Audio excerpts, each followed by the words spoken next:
नमस्कार मित्रों, मैं जीन पियाजे के संज्ञानात्मक सिद्धांत की अवस्थाओं के बारे में चर्चा कर रहा था, जिसमें मैंने जीन पियाजे की जो प्रथम अवस्था है, संज्ञानात्मक विकास की प्रथम अवस्था है, उसके बारे में मैंने बताया था। और ये बताया था कि जीन पियाजे की जो संज्ञानात्मक की प्रथम अवस्था है उसको हम संवेदी प्रेरक अवस्था के नाम से जानते हैं। किस अवस्था के नाम से जानते हैं? संवेदी प्रेरक अवस्था के नाम से जानते हैं। इसकी जो आयु है वो 0 से 2 वर्ष है। कितनी आयु है?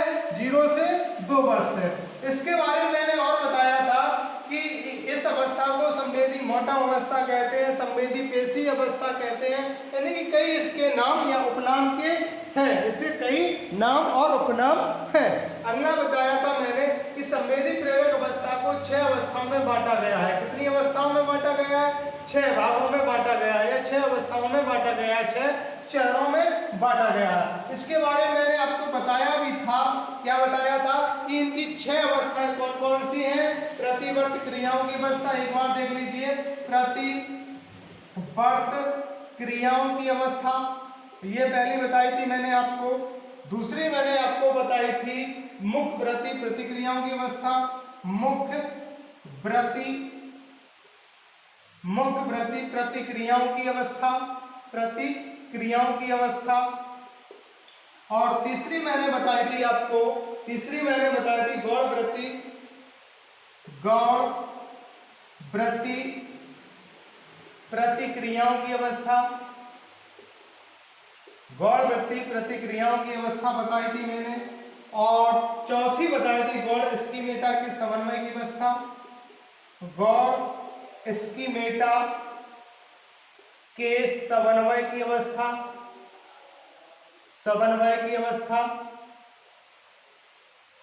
गौड़ स्कीमेटा के समन्वय की अवस्था। और मैंने अगली आपको बताई थी तीसरी व्रति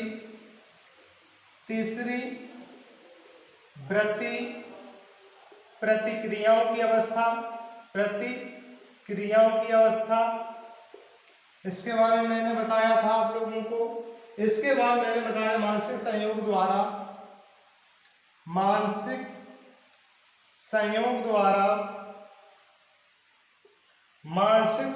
द्वारा मैंने बताया था आपको नवीन साधनों की खोज की अवस्था,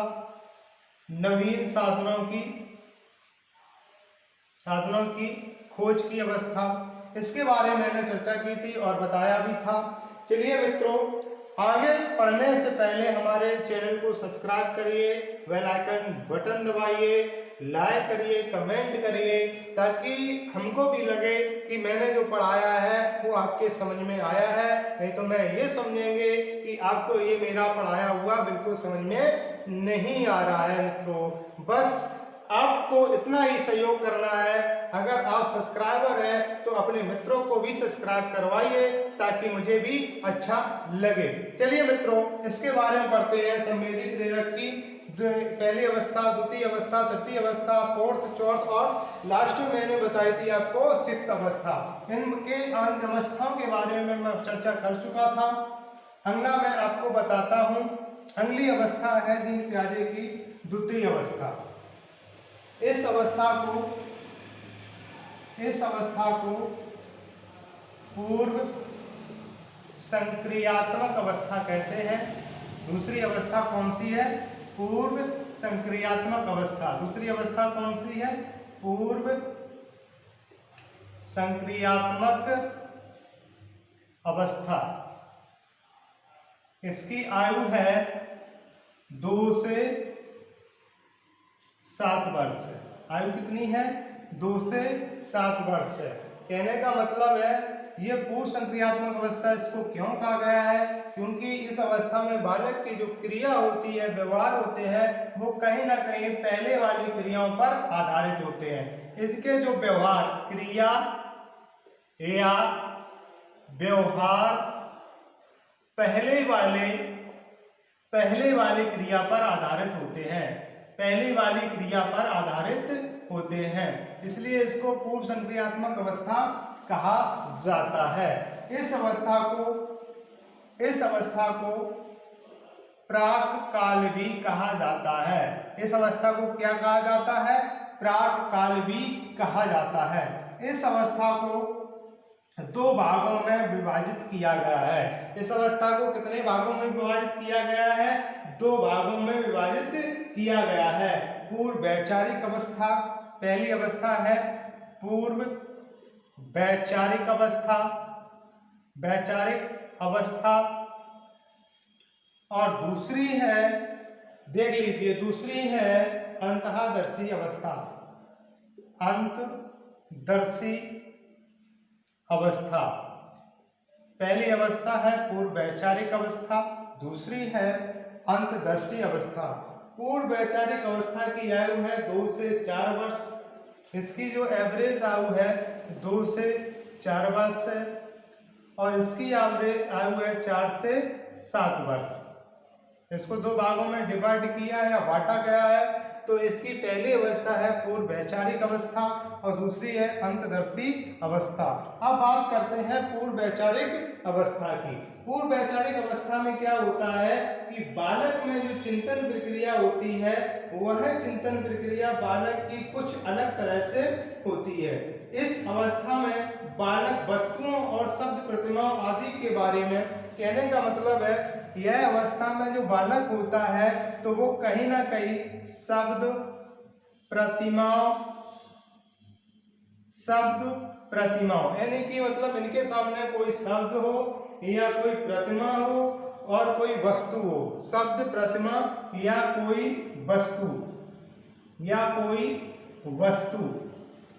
वस्तु के बारे में मानसिक चिंतन करने लगता है। क्या करने लगता है?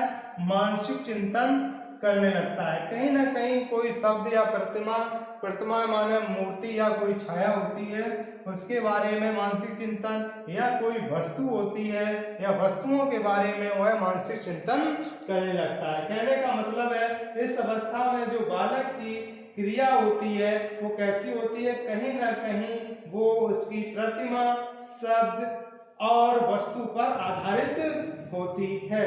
कहाँ पर आधारित होती है? वस्तु, प्रतिमा पर आधारित होती है।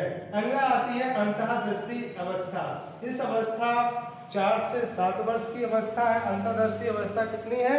4 से 7 वर्ष की अवस्था है।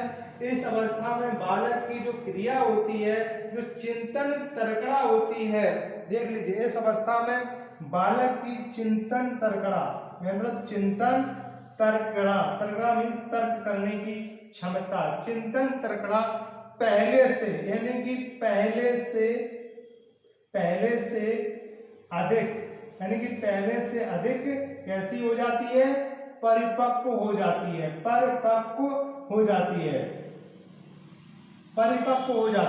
यानी कि पहले से अधिक परिपक्व हो जाती है। चिंतन करने की क्रिया, तर्क करने की प्रक्रिया कैसी हो जाती है? पहले से कैसी हो जाती है?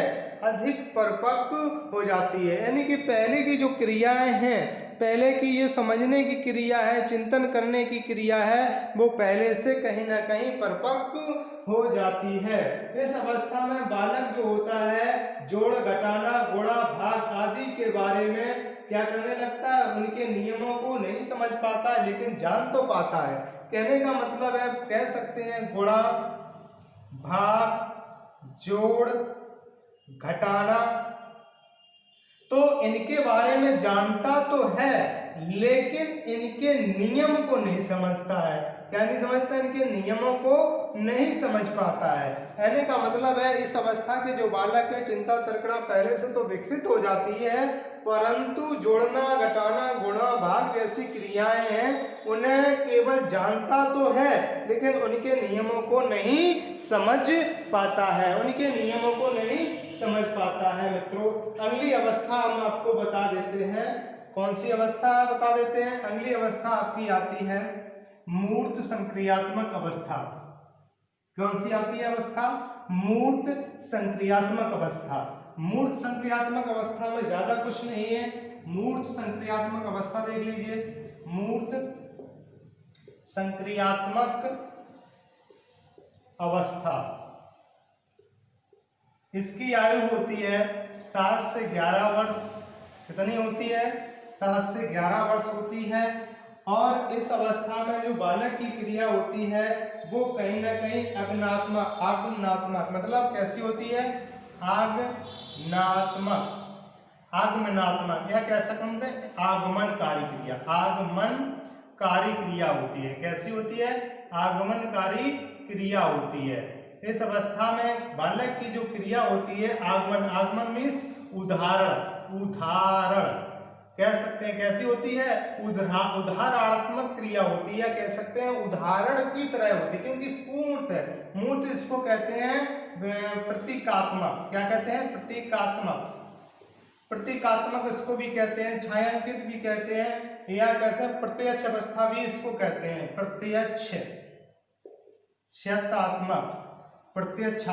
प्रत्यक्षात्मक भी इसको कहते हैं। कहने का मतलब है जो मूल संक्रियात्मक अवस्था है वो कहीं ना कहीं आगमनात्मक कार्य विचारों पर निर्भर होती है। बालक के सामने हमेशा कोई काम किया जाता है वो उदाहरण के तहत किया जाता है। जब तक इनको कोई चीज सामने नहीं आती है तब तक उसके बारे में बालक चिंतन नहीं करता है। कहने का मतलब है बालक के सामने जब तक कोई वस्तु, कह सकते हैं कोई वस्तु, स्थान या अन्य क्रिया नहीं होती है तब तक वह इसके बारे में चिंतन नहीं करता है। इसी को हम कहते हैं मूर्त संक्रियात्मक अवस्था। क्या कहते हैं, मूर्त संक्रियात्मक अवस्था। और तर्क करने की क्रिया पहले से क्रमबद्ध हो जाती है। कह सकते हैं तर्क करने की जो क्रिया है पहले मीन्स अगले से, पहले से क्रमबद्ध हो जाती है,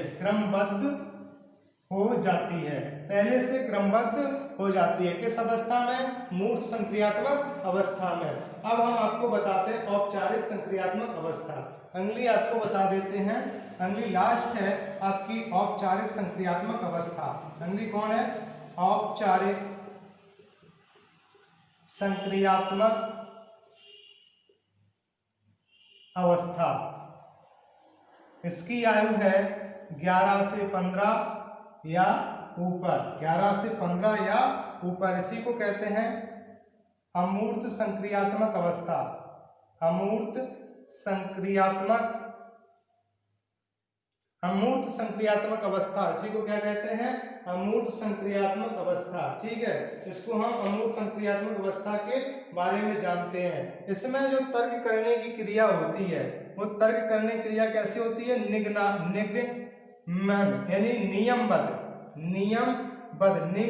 निम्नात्मक होती है। कैसी होती है, निम्नात्मक, या कह सकते हैं नियमों पर आधारित होती है। किस पर होती है, नियमों पर आधारित होती है। कहने का मतलब होता है बालक भी जो भी कार्य करता है वो नियम के आधार पर करता है। जितने भी तर्क, शब्द, कल्पना जो कुछ करता है वो नियमों पर आधारित होता है। किस पर आधारित होता है, नियमों पर आधारित होता है। लिहाजा इस अवस्था में बालक का जो चिंतन है, चिंतन अधिक लचीला और प्रभावी हो जाता है, चिंतन क्या है, इस अवस्था में बालक का जो चिंतन है वो अधिक प्रभावी और लचीला हो जाता है। कैसा होता है, अधिक प्रभावी और लचीला हो जाता है। देखिए मित्रों, आज आपका क्लास हम इतना ही रख रहे हैं। आने वाले क्लास में मैं इनकी और अवस्थाओं के बारे में चर्चा करेंगे, इनकी नैतिक विकास के बारे में चर्चा करेंगे। सभी मित्र हमारे चैनल को सब्सक्राइब करें, इसको लाइक करें, कमेंट करें। अगर आपको इसमें पढ़ने की कोई समस्या हो रही हो या आपको इसमें कोई समझने में कोई प्रॉब्लम हो रही है या आप कुछ पूछना चाह रहे हैं तो मेरे वीडियो में आप कमेंट करके सारी गतिविधियों को समझ सकते हैं। धन्यवाद मित्रों, नमस्कार।